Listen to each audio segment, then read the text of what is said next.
প্রিয় ভাইয়েরা, আমি বলেছিলাম যে এক দল খেয়ে গিয়েছে, আরেক দল খাওয়ার জন্য রেডি হয়ে আছে। তো এখানে কি আমি কোনো দলের নাম বলেছি?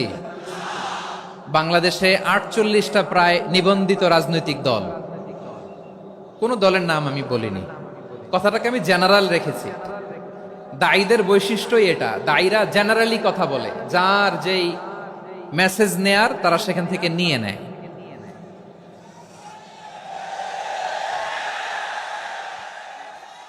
তো কোনো দল এটা নিয়ে কোনো কথা বলল না, আপনারা এটাকে নিজের গায়ে যে মাখালেন, এটা ঠিক হয়নি। আমি বলবো যে এটা খুবই অনভিপ্রেত হয়েছে। কোনো দলকে টার্গেট করে বা কোনো দলের পক্ষে আমরা কখনো কথা বলি না।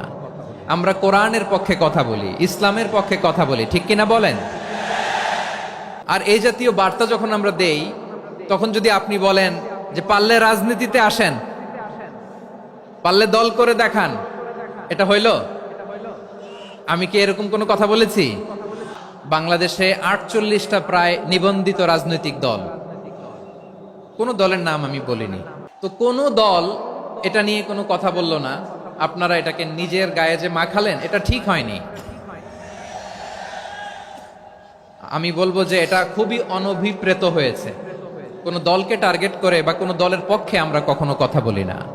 আমরা কোরআনের পক্ষে কথা বলি, ইসলামের পক্ষে কথা বলি, ঠিক কিনা বলেন? সো একটা জেনারেল কথাকে যদি আমার রাজনীতিবিদ বন্ধুরা নিজেদের গায়ে মাখেন, ক্ষুব্ধ প্রতিক্রিয়া জানান, এতে করে সাধারণ জনগণের কাছে একটা নেগেটিভ মেসেজ যাবে ওনাদের ব্যাপারে। এটা হোক আমরা চাই না। এদেশের যত এই যে আমার ভাইয়েরা, এই যে আমি এই যে কথা বলতেছি, সাদা টুপি, ও আচ্ছা আচ্ছা, চলে যাবেন না? একটু জায়গা দিয়ে দেন ওনাকে। হয় কি, লক্ষ লক্ষ মানুষের ভিড়ে আপনি যদি উঠতে চান, খুব কঠিন হয়ে যায়। যদি পারেন একটু বসেন, আর না পারলে ভাইকে একটু জায়গা দিয়ে দেন। আমার দিকে তাকান, এই সিলেট, এদিকে তাকাও, এদিকে এদিকে, ফাইন। তো আমার প্রিয় রাজনীতিবিদ বন্ধুদের আমি বলবো, কথাটা ছিল ভেরি জেনারেল, এটা নিজেদের গায়ে মাখানোর কোনো দরকার নাই। আমরা এই যে এক্সিস্টিং যে রাজনৈতিক চর্চা, এটা থেকে আমরা বেরিয়ে আসতে চাই। আমরা চাই না এদেশে চাঁদাবাজি, দখলবাজি থাক, ঠিক কিনা বলেন? এদেশে কোনো দুর্নীতি থাক, টেন্ডারবাজি থাক, এগুলো আমরা চাই। আই হেট পলিটিক্স একটা জেনারেশন আছে, এই বেশিরভাগ জেন জি অফ সিলেট, এরা আই হেট পলিটিক্স জেনারেশন। এরা পলিটিক্সকে পছন্দ করে না।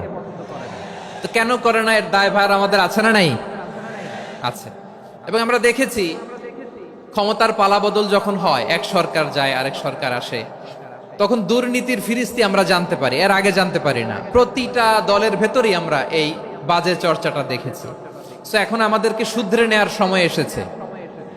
এটা এই সুন্দর সময়, নতুন প্রভাতের বাংলাদেশ, নতুন ভোরের বাংলাদেশ, এই সময় আমরা কাদা ছোড়াছুরি যেন না করি।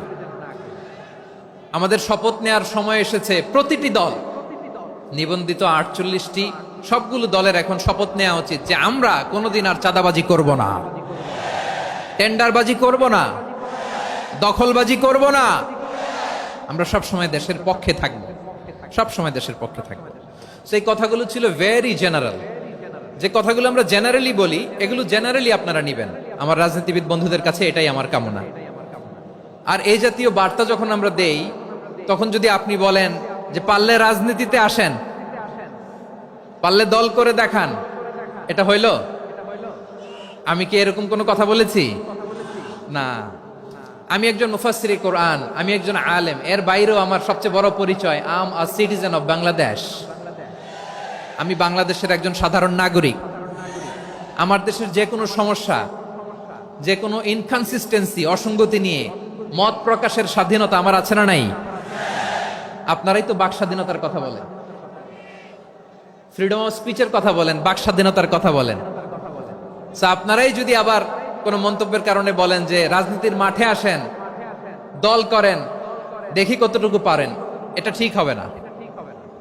তাই প্রিয় ভাইয়ের, আসুন আমরা দল মত নির্বিশেষে কাঁধে কাঁধ মিলিয়ে সোনার বাংলাদেশ গড়ি, দুর্নীতিমুক্ত বাংলাদেশ গড়ি, যে বাংলাদেশের জন্য রক্ত দিয়েছে আবু সাইদ, যে নতুন ভোরের বাংলাদেশের জন্য রক্ত দিয়েছে মুগ্ধরা, যে নতুন বাংলাদেশের জন্য রক্ত ঝরিয়েছে 24-এর যে গণ অভ্যুত্থানের প্রত্যেকটি শহীদের আওয়াজ করে বলেন ঠিক কিনা? আল্লাহ তাআলা আমার দেশকে তুমি নিরাপদ করো, শান্তিময় করো, আমরা যেন স্বাধীন সার্বভৌম বাংলাদেশে মাথা উঁচু করে বিশ্ব দরবারে দাঁড়াতে পারি। আল্লাহ তুমি তৌফিক দান করো। আওয়াজ করে সবাই পড়ে আমিন। গত সপ্তাহে আপনারা জানেন খুলনা বিভাগের প্রোগ্রাম আমি দিয়েছিলাম যশোরে আদ্দিন ফাউন্ডেশনের উদ্যোগে। তো যশোরের প্রোগ্রামের এক ভিডিওর পেছনে আমাদের কিছু দিনী ভাইরা 6 বছর আগের এক অডিও ব্যাকগ্রাউন্ডে জুড়ে দিয়ে বিভ্রান্তি ছড়ানোর জন্য সোশ্যাল মিডিয়াতে ছড়িয়ে দিয়েছে। তো তাদের প্রতিও আমাদের কোনো রাগ নাই, ক্ষোভ নাই, তারা হয়তো দিনই তাকাদা থেকেই করেছে, কিন্তু তারা হয়তো বুঝতে পারে নাই এই যে রিসেন্ট আলোচনার ভিডিওর পেছনে 6 বছর আগের অডিও জুড়ে দেওয়া, এটাকে বাংলায় বলে প্রতারণা। কি বলে? প্রতারণা, ধোঁকাবাজি। এখনকার আলোচনার ভিডিও আর ব্যাকগ্রাউন্ডে এডিট করে লাগিয়েছে 6 বছর আগের অডিও। এটারে প্রতারণা বলে, ধোঁকাবাজি বলে। আর বিশ্বনবী বলেন মান গশানা ফালাইসা মিন্না, the person who deceives us he is not among us. যে আমাদেরকে ধোঁকা দেয় সে আমাদের অন্তর্ভুক্ত নয়। তো বিশ্বনবীর এই হাদিস তারা মনে রাখে না। তো এজন্য শুধু বিশ্বনবীর প্রতি সাল্লাল্লাহু আলাইহি ওয়াসাল্লামের প্রতি সেরেফ ভালোবাসা আপনাকে বাঁচাতে পারবে না যদি বিশ্বনবীর আদর্শ আপনি গ্রহণ না করেন। তার জলজান্ত প্রমাণ আবু তালেব বিশ্বনবীকে অনেক ভালোবেসেছেন আলাইহিস সালাতু ওয়াসসালাম। পলিটিক্যাল শেল্টার, ফিনান্সিয়াল শেল্টার, সব ধরনের শেল্টার তিনি দিয়েছেন, কিন্তু বিশ্বনবীর আদর্শ মানেন নাই। মুক্তি মিলবে? হ্যাঁ, আওয়াজ করে বলেন, আবু তালেবের কি মুক্তি মিলবে? তাহলে সেরেফ ভালোবাসা আপনাকে বাঁচাতে পারবে। ভালোবাসার পাশাপাশি বিশ্বনবীর আদর্শকে মেনে নেওয়ার দরকার আছে না নাই? তো যারা এই সমস্ত কাজ করেন আমাদের ভাইয়েরা, তাদের জন্য আল্লাহ তাআলার কাছে আমরা হেদায়েতের দোয়া করি। আবার আমি দেখেছি আমার গত সপ্তাহের যশোরের আলোচনার একটা লাইনকে কেন্দ্র করে আমাদের অনেক রাজনীতিবিদ বন্ধুরা অনেক ক্ষুব্ধ প্রতিক্রিয়া দেখাচ্ছেন। ওই কথাকে নিজেদের গায়ে টেনে, নিজেদের গায়ে মেখে ওনারা ক্ষুব্ধ হয়েছেন।